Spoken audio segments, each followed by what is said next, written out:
Real business, real people, real stories. Welcome to Real Business Podcast. I'm your host, Robert Benenati. Welcome to episode 107. Today I have the honor of interviewing Heissam Jebailey. He's a Canadian-born entrepreneur at heart with a BA in advertising and public relations. He has a real estate license. He's a business owner, speaker, and event planner.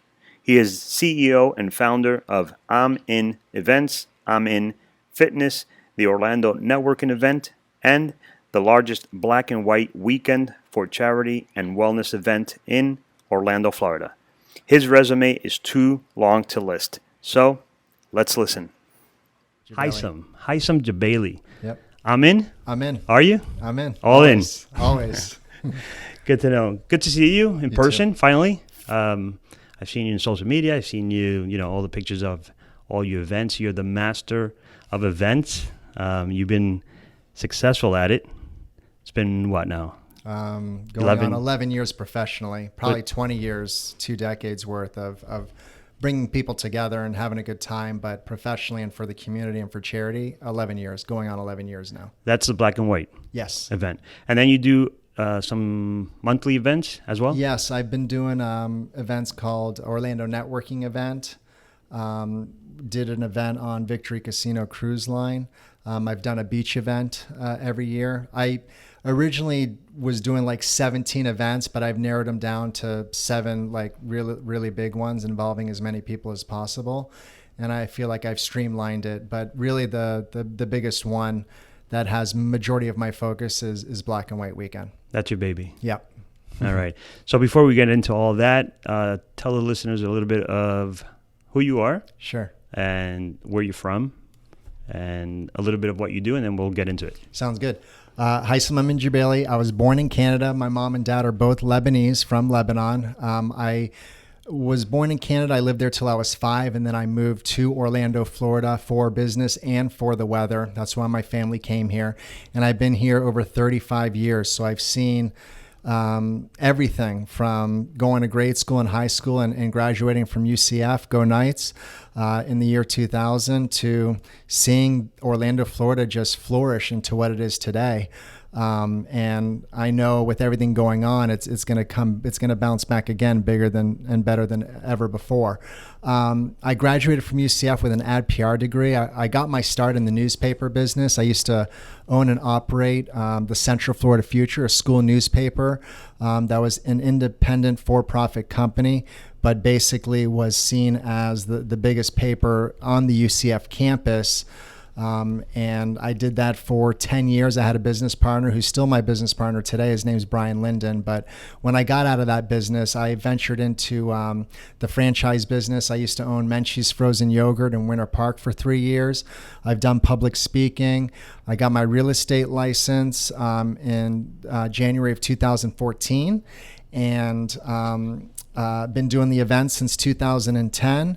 And those are my 2 things. I mean, my family has a big business background, and I believe I followed in their footsteps. Events and real estate are really my 2 biggest things. I really genuinely enjoy them and giving back to the community. So I'm pretty simple these days, and I try to keep it as simple as possible now. Great. You have an interesting story behind the reason you started the black and white events. Yes. Maybe we want to touch a little bit on that.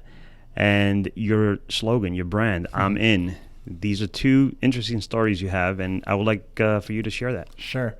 So in the year 2000, like I mentioned, I graduated from UCF, and my entire family comes from a really hardworking background. So it was instilled in me to work really hard as well to get to where I am today and support others that want to follow in my family's footsteps.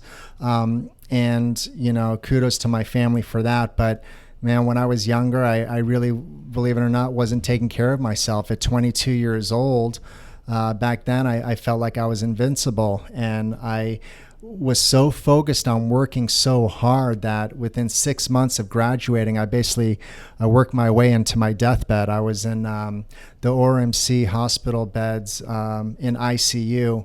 It turns out that I ended up getting sick, I thought I basically like developed asthma, but it wasn't that. Over the course of 3 months, I was developing pneumonia, which is similar to what a lot of people are facing today. And I wish them the best, because I don't wish, having full-blown pneumonia, which is what I had at 22, I don't wish that upon anybody.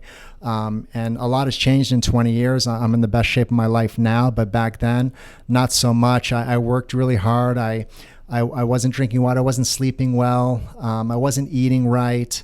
And like I said, I worked myself into the ground. Anyways, so I was in the hospital for 2 months, and honestly, I didn't think I was going to make it out alive. The doctors and family didn't think I was going to make it out alive either.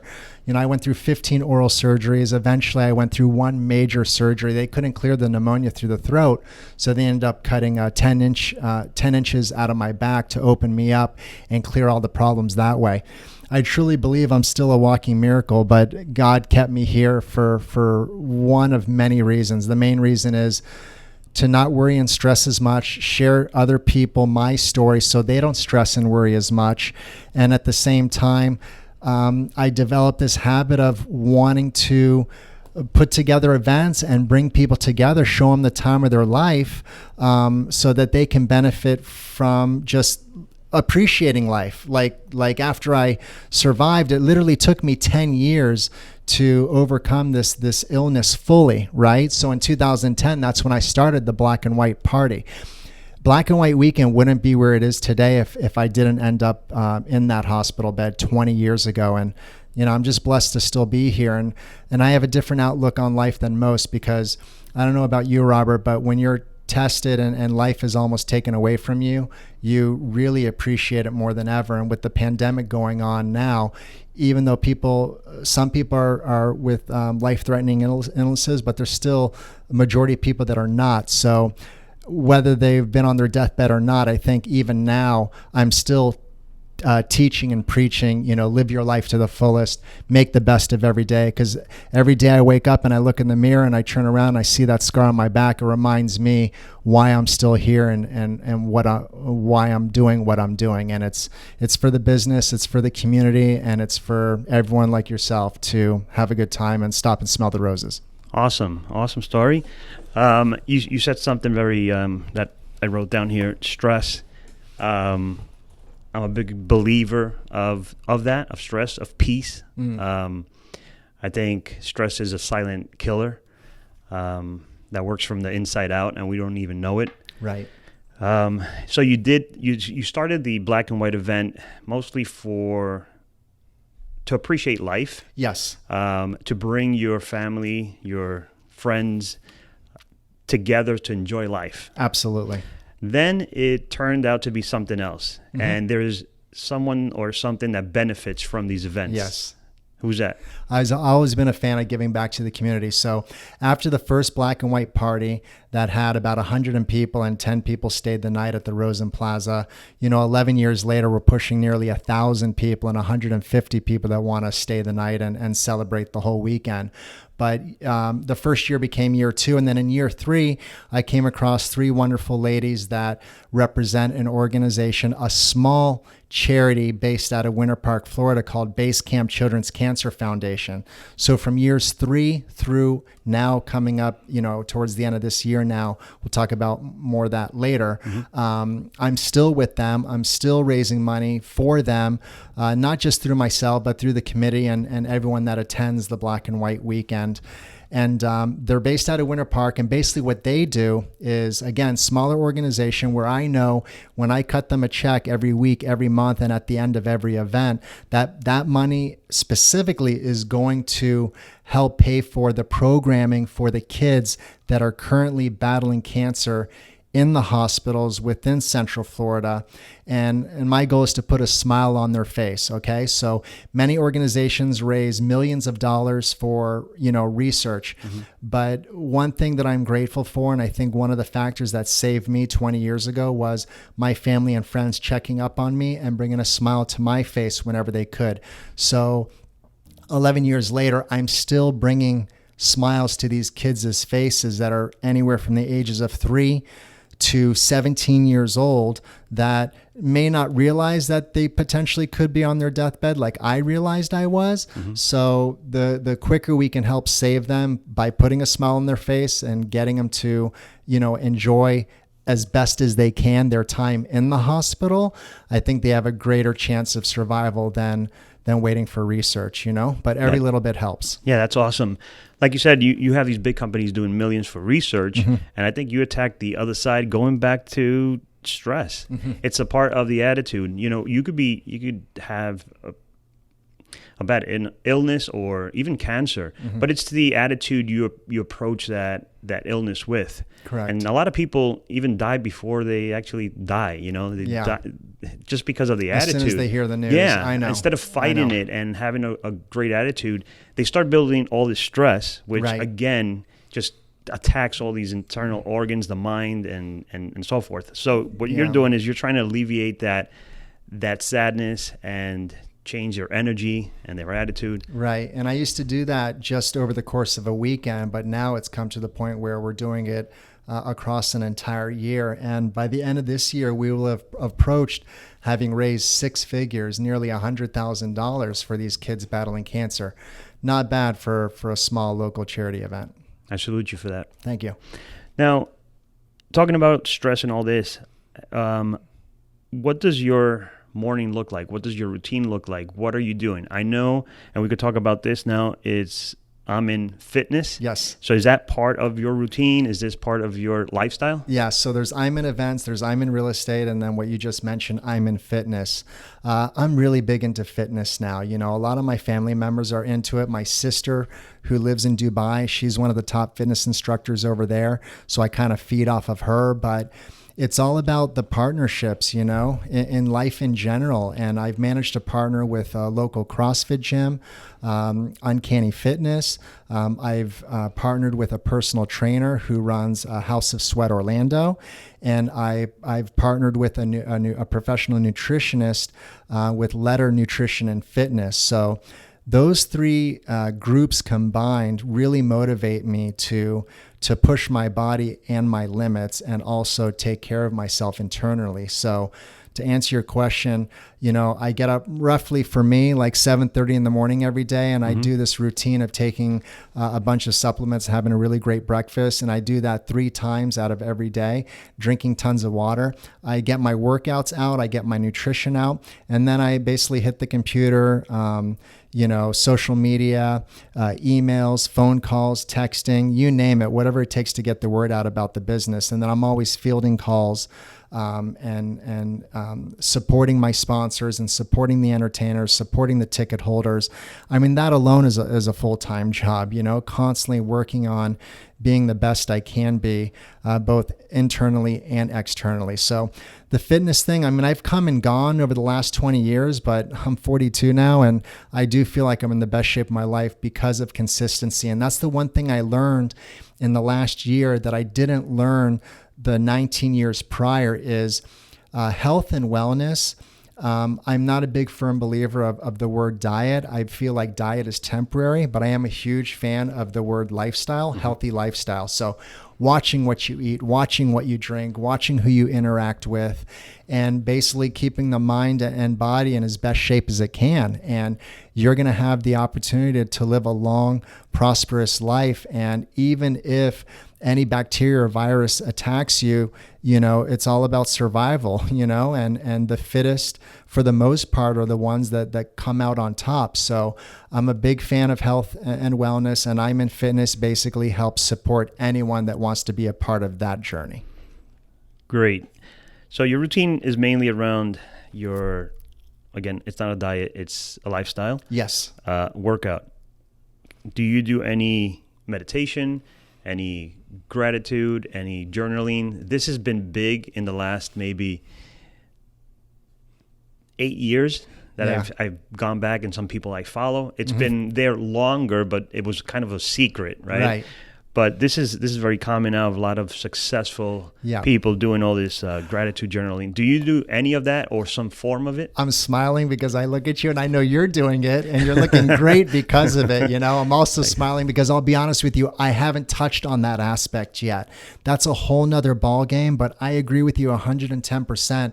That I need to factor that in. I want to factor in yoga. I want to factor in listening to more like health experts and holistic medicine experts, every little bit of knowledge you can get. And then meditation, there's so many things out there that can help benefit the mind and the soul.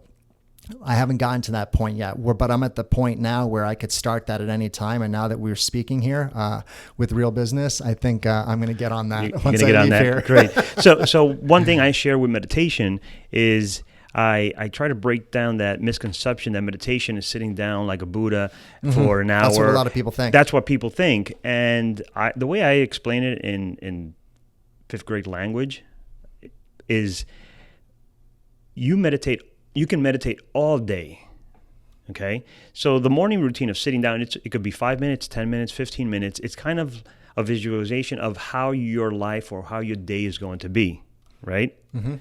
Okay, and then throughout the day, you have to be conscious of what you did that morning and keep on track. Right. So you can relate to it. Yeah, fitness, absolutely. Okay, fitness. So you work out in the morning, and then the day goes by, right? And then you're hungry, and you what are you going to do? Go stop at a McDonald's, Burger King, eat garbage, Yeah. And you're going to say, no.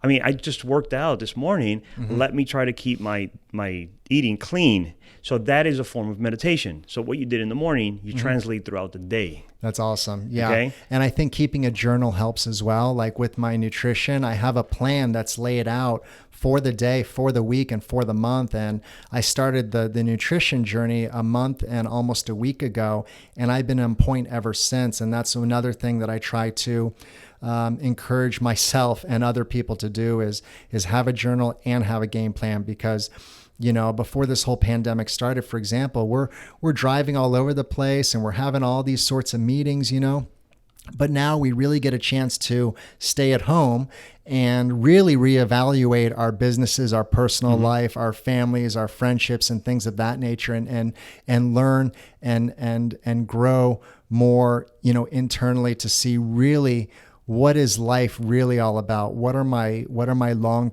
short and long-term goals in life? And I think that's one of the most positive things that could come out of something like this. So journaling for me it's kind of like an awareness. And a lot of people have been aware now since they had the time, the downtime to be at home, like you just said, and kind of evaluate different aspects of their life. Right. Relationships, family, work. And hopefully people are doing that. And hopefully they are, right? But journaling is the same thing on paper throughout the year when we are super busy and we don't have the downtime. So kind of putting it down on paper makes you realize, oh, this is what's going on, and kind of evaluate that and redirect or stay on track. So that's where the benefit for me of journaling is. And look, it's working. Look how great we're doing, right? So, books. Do you like to read or? I like to listen and watch more than I like to read. But it's still a form. And again, that's one thing that I don't know. I've never been an avid reader. Like I said, because I'm in the event business and I spend so much time on social media and interacting with people, I spend more time doing that than I do reading. And I know there's so many other options out there, and there should be no excuses like audiobooks. And I think that would probably be the next step for me, is to listen to more audiobooks and more podcasts and more, YouTube series that help benefit a person, especially with what interests you the most. But, the reading, like I don't mind reading, but I haven't been big on it. Okay. It's fair enough. And you're a doer, so you have to be on top of, on a computer all day, right. Media. So it gets to the point where you need to rest your eyes and just relax and do something else and maybe go into the physical side and release stress. But I know a lot of people that do read like every day, all sorts of books, and people ask all the time what great books are out there. And I commend them for that, because the more knowledge, the better. Yeah. So I've had more, not that you're not, but it's just different. On on my previous interviews, it's usually business people that have a business, right? You do events, which is still a sort of business, and you had some businesses.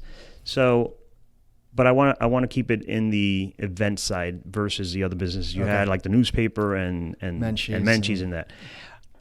What struggles have you been through getting to where you are now today with the black and white event? What you think are relating it to business? What kind of struggles have you? That's a great question, man. I mean, I literally could write a book on the hell and back that I've been through trying to keep this event going the last 10 years. But again, with everything going on, I look back and think how blessed I am to have had, nearly 6,000 people experience something like this. And I want to thank all the listeners and viewers that know me or that will get to know me or come to a future event, how much I appreciate them, But I think the biggest thing is the relationships. I mean, Black and White Weekend wouldn't be here without a solid charity foundation that supports you and you support them, a group of wonderful committee members that help advise me and steer me in the right direction, especially during a time like this. But every year there's always something, and I can't do these events anymore on my own. I literally started these events by myself, and I would run every aspect of the event by myself. So I think some of the struggles, the main struggle, at least initially, is, man, I learn now more than ever, Robert, that you can't do anything alone. I mean, you can, but you can only get so far, right? And I realized that. It took me 5 years to realize that, and I started the committee like 5 years into the black and white event. Not everybody has your best interest. I mean, over the years, people that don't know me or got to know me maybe didn't see eye to eye, and that's okay. Like, it's not an issue whatsoever. But at the time, if you're surrounded yourself or try to work with people that you don't have both your best interests at heart, then it's best not to work with, certain individuals, but only you can be the judge of that, and I think we touched upon that before we got on the air.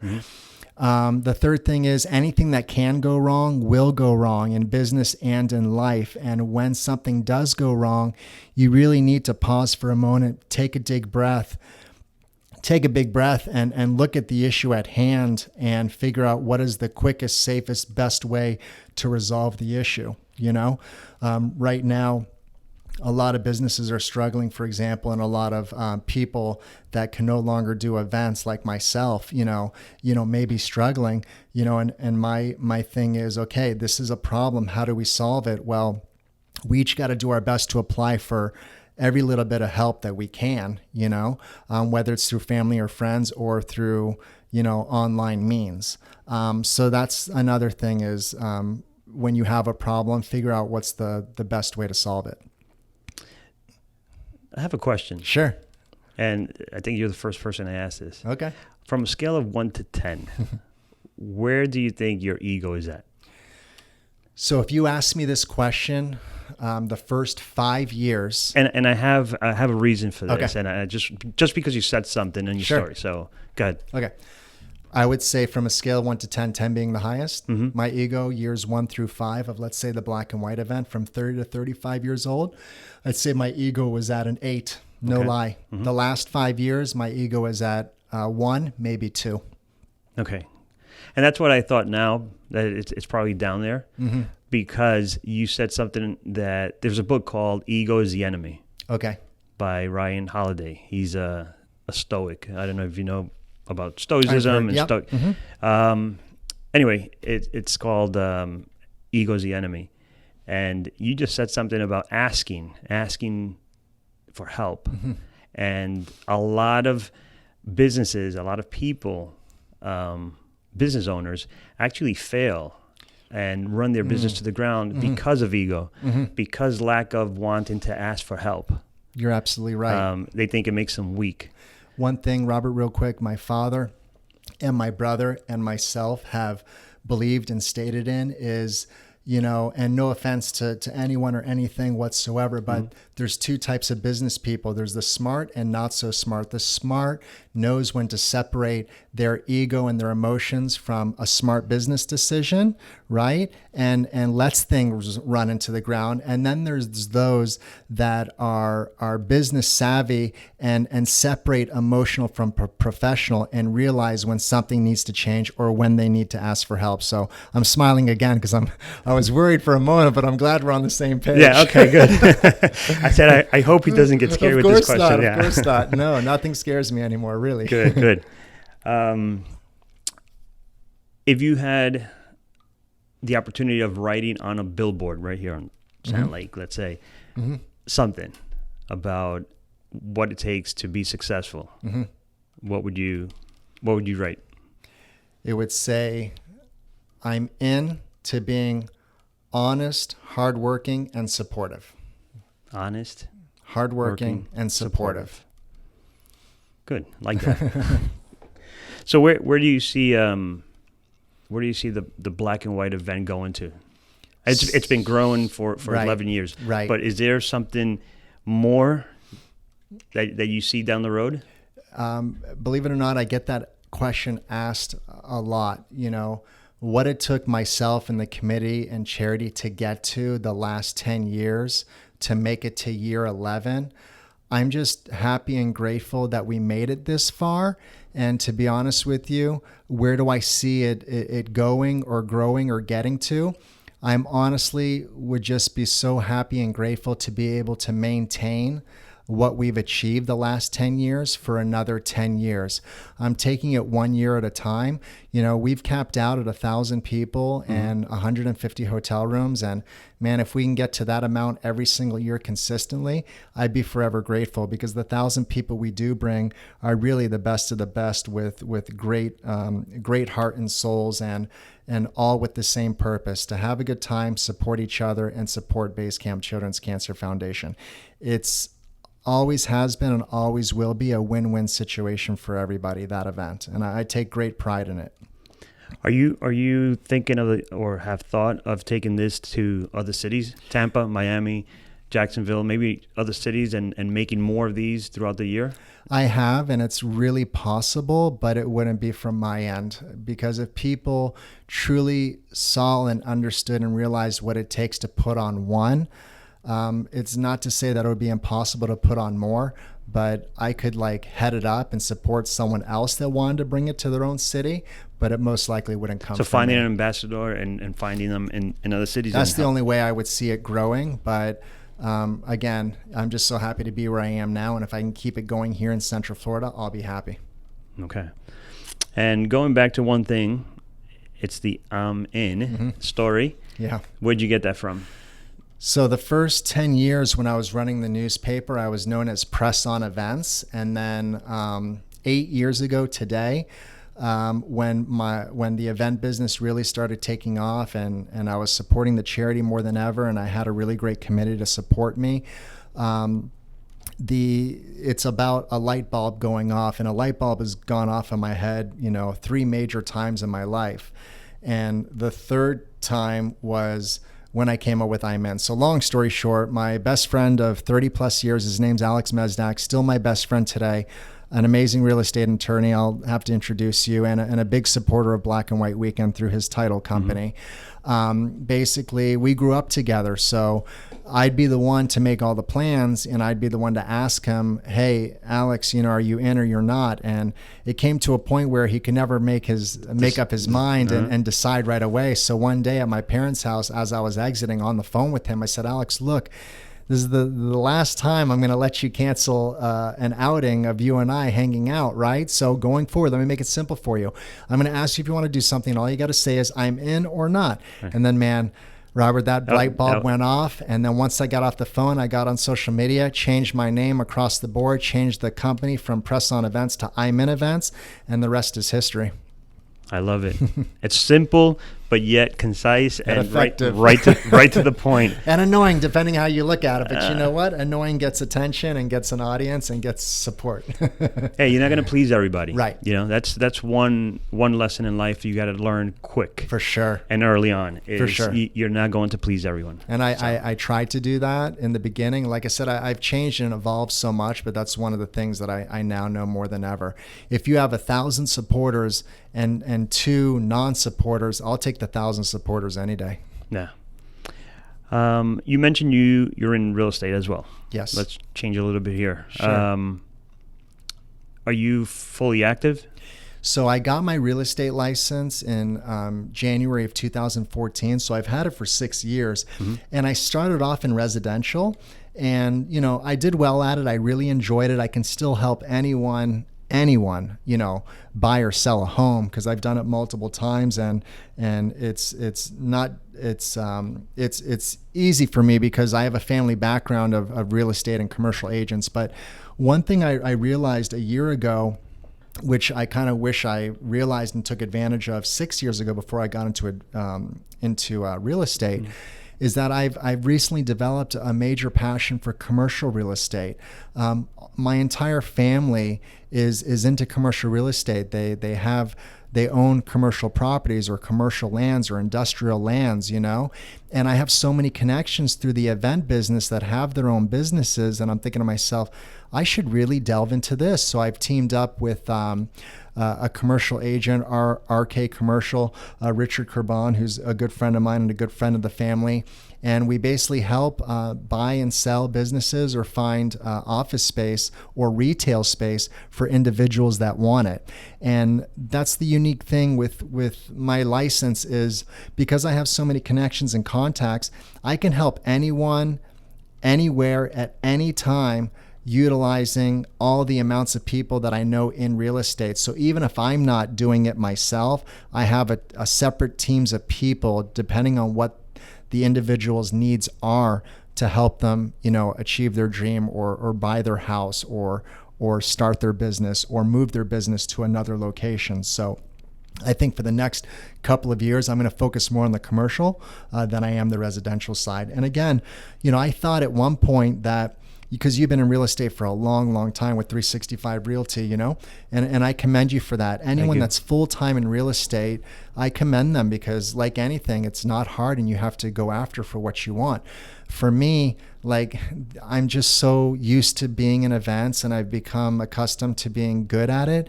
It's been hard to break free from it and focus on something else full-time.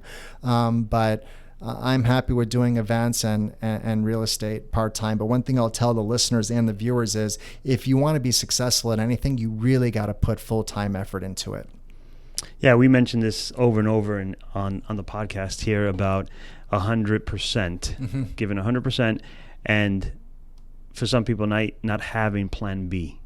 Right. Because when you have plan B, you have 1 foot in, 1 foot out, and you're not dedicating any quality time to one business.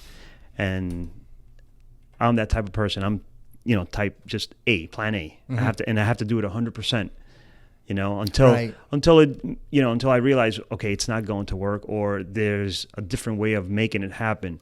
But having plan A and B doesn't work for me personally. So that's why you're in this full time. Well, yeah, still, yeah. Right. I mean, I went through, and you're good at it. Thank you. And I went through this in 2008. Right. And a lot of people just went out to do other things and then come back when it got good. And I think that's what's kept me in business this long is, a lot of people get to know you, it's good or bad, he's still in it. Right. So just stick with it. Yeah, for sure. Like you said, I'm in, I'm in 100%. There you go.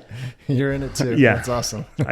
Anything else you want to say? And regarding the black and white event, is it happening this year? Not sure if you could. I can. Okay. Sure. Yeah. Basically, we're going to make the official announcement tomorrow. And I got to tell you, we've been working on this for months, ever since this whole issue with the outside world has been happening. And, we have so much time and invested in this event that we just can't give up on it, and we can't give up on the charity and give up on the people that have devoted their time and money to helping make this event happen and help keep the charity programs that we've been doing going. So, originally we were scheduled for May 16. Obviously, nothing's opening up this month, and there's going to be a slow opening over the course of the next couple of months. So we managed to work on pushing it back to Saturday, October the 10th of this year. And hopefully it works out. We're very confident it will. We also have another backup date after that. And the backup date is going to be Saturday, May 15, 2021. But a long story short is we're committed to make this event happen one way or the other. It's not if, but when. But when. Great. Where can the listeners or the viewers look you up, find the event? Facebook, Heissam Jebailey, Facebook, I'm in Events fan page, or Black and White Weekend. Really simple, blackandwhiteweekend.com, and that will get you involved with everything that we do. Excellent. Well, I have my invites here. Yeah, thank you for that. You're welcome. So I'm looking forward to the event happening hopefully in October. Yes. Versus May of next year. Let's hope. Let's shoot for that. So, Heissam, thank you very much. Thanks for having me. Thanks for the time and sharing your story with us and the listeners. Anytime. I appreciate it. Thank you. If you like the topic in today's episode, please like, comment, and subscribe. Check us out on iTunes or visit Real Business Podcast for more information. Thank you. Until next week, stay real.